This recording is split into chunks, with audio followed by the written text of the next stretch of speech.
Halo teman-teman, di sini kami akan menjelaskan apa itu perencanaan perubahan.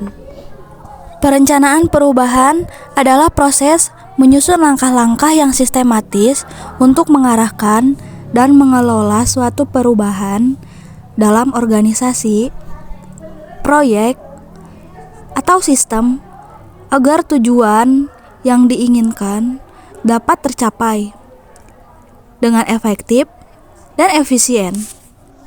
Nah, teman-teman, adapun tujuan dari perencanaan perubahan itu apa aja sih?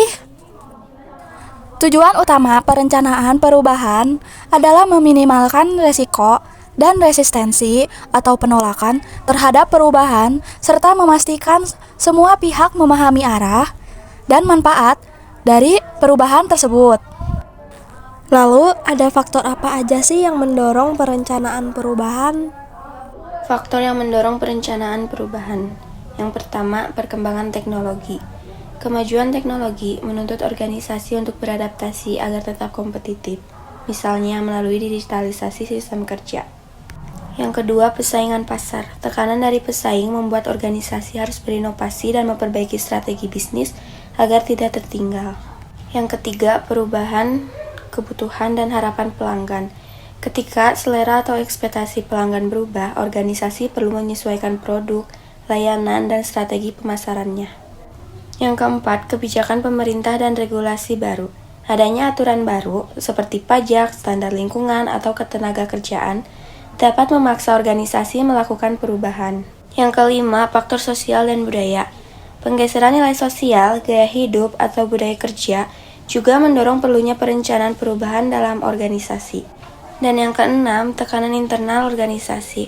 Misalnya karena struktur organisasi yang tidak efisien, kinerja menurun, atau kepemimpinan yang perlu diperbarui. Contohnya, faktor internal seperti struktur strategi dan kinerja organisasi. Dan faktor eksternal seperti teknologi, pasar, regulasi, serta perubahan sosial. Tahapan proses perencanaan perubahan. Yang pertama, identifikasi masalah atau kebutuhan perubahan.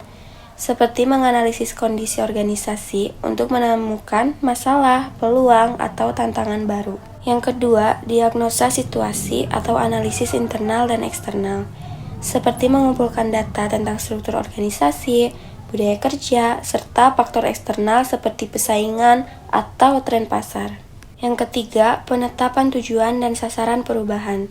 Seperti menentukan hasil yang ingin dicapai dari proses perubahan. Perancangan strategi dan program perubahan seperti menyusun rencana detail, seperti langkah-langkah, jadwal, pembagian tugas, serta sumber daya yang dibutuhkan. Yang kelima, implementasi perubahan, seperti menjalankan rencana perubahan yang telah disusun. Dan yang keenam, evaluasi dan pengendalian, seperti melakukan penyesuaian jika hasil belum sesuai harapan. Biar lebih kebayang, ini contoh kasus perencanaan perubahan yang dilakukan perusahaan. Contoh kasus perencanaan perubahan. Kasusnya yaitu sebuah perusahaan manufaktur mengalami penurunan produktivitas karena sistem kerjanya masih manual. Perencanaan perubahannya yaitu identifikasi masalah, proses produksi lambat dan tidak efisien. Tujuannya meningkatkan efisiensi kerja sebesar 25% dalam 1 tahun. Strateginya mengganti sistem manual menjadi sistem digital berbasis ERP, Enterprise Resource Planning. Memberikan pelatihan digital kepada karyawan. Implementasi dilakukan bertahap per divisi. Evaluasi mengecek peningkatan kecepatan produksi dan penurunan biaya operasional. Kesimpulannya yaitu, perencanaan perubahan adalah proses terencana untuk membantu organisasi beradaptasi dengan perkembangan zaman, dengan tujuan meningkatkan efektivitas dan daya saing.